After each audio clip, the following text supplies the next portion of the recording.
Please be seated.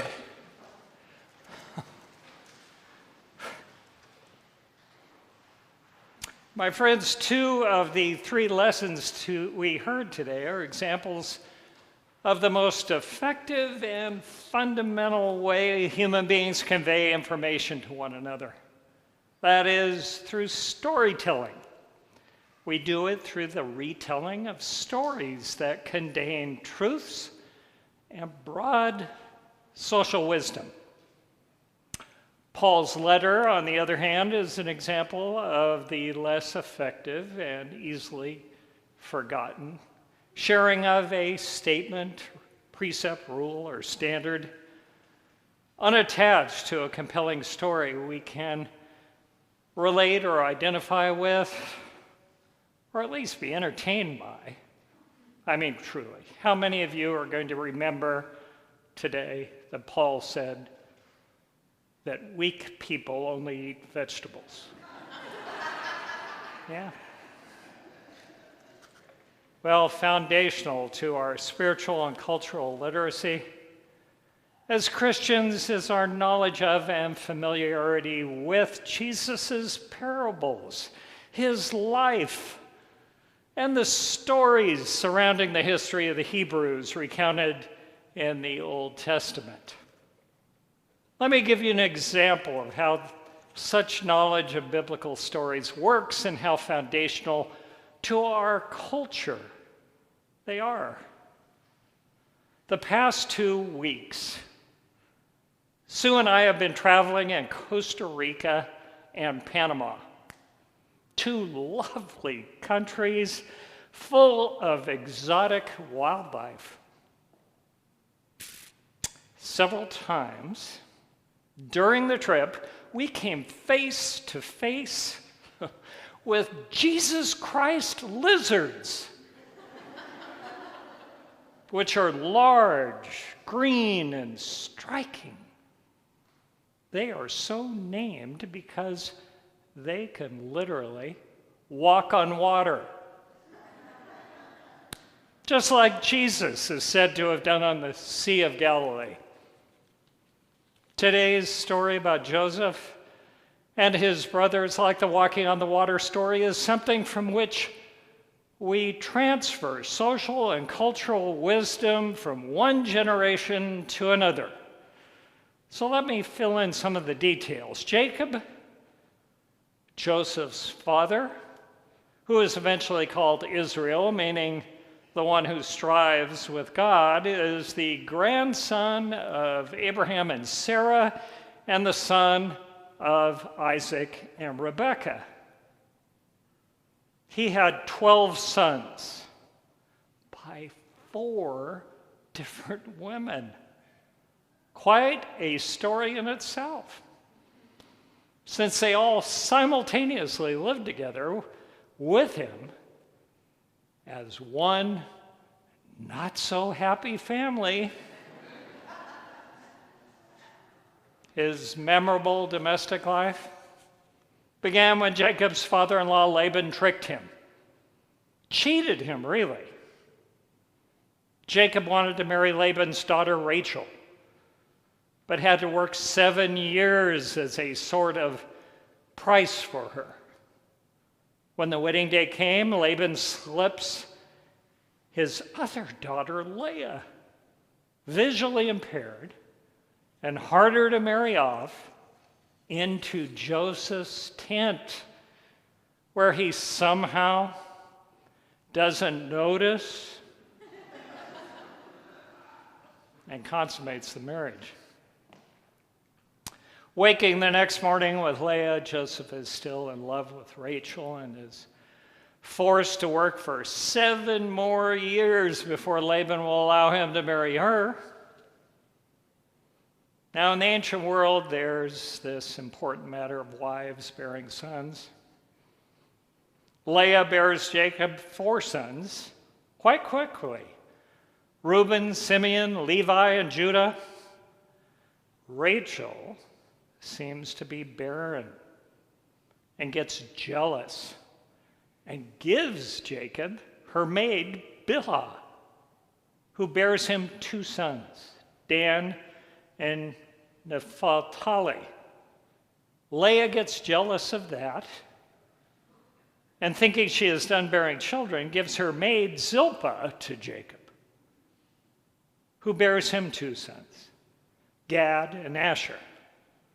Then Leah herself has several surprise later in life children, 2 more sons, Issachar and Zebulun, and finally a daughter, Dinah. Then at long last, after Jacob has 10 sons and a daughter, we read that God opens Rachel's womb. And she gives birth to Joseph and Benjamin. There you have it, the 12 sons of Israel, leading to the 12 tribes of Israel.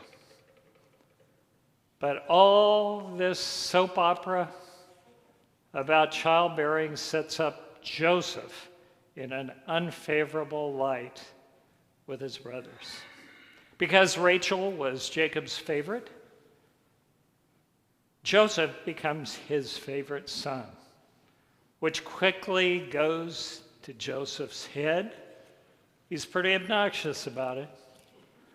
The 10 other brothers get so sick of it that they secretly sell him into slavery in Egypt, telling Jacob that he was killed by a wild animal. If you think Joseph's fate can't get worse, think again. While serving as a slave to a man named Potiphar in Egypt, Potiphar's wife comes on to the handsome Joseph, who rejects her advances. In anger, she falsely accuses him of attempted rape, and Joseph ends up in an Egyptian prison. Now, this low point for Joseph is finally the turning point. While in prison, he gets a reputation for correctly interpreting dreams. The Pharaoh hears about this and passes on a troubling dream. Joseph, who correctly interprets it as meaning there is going to be 7 years of plentiful crops, followed by 7 years of drought. As a reward, Pharaoh takes Joseph out of prison and makes him Secretary of Agriculture, putting him in charge of getting Egypt through the drought, which he does by saving enough food from the good years.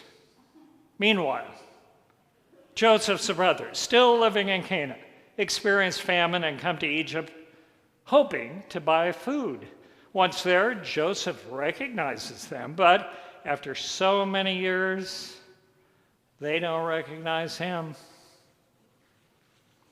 He sells them food, enslaves Simeon as collateral for their assurance they will return to buy more food, and bring their youngest brother, Benjamin.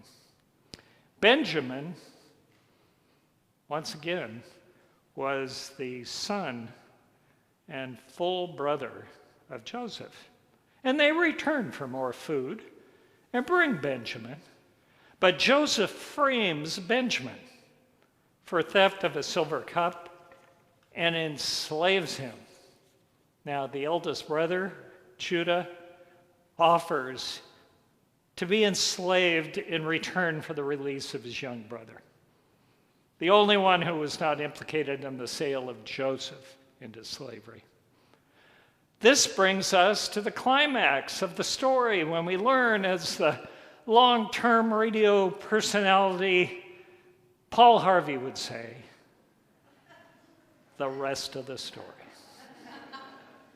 Joseph, amazingly and unilaterally forgives his brothers, discloses his true identity, reunites with his family,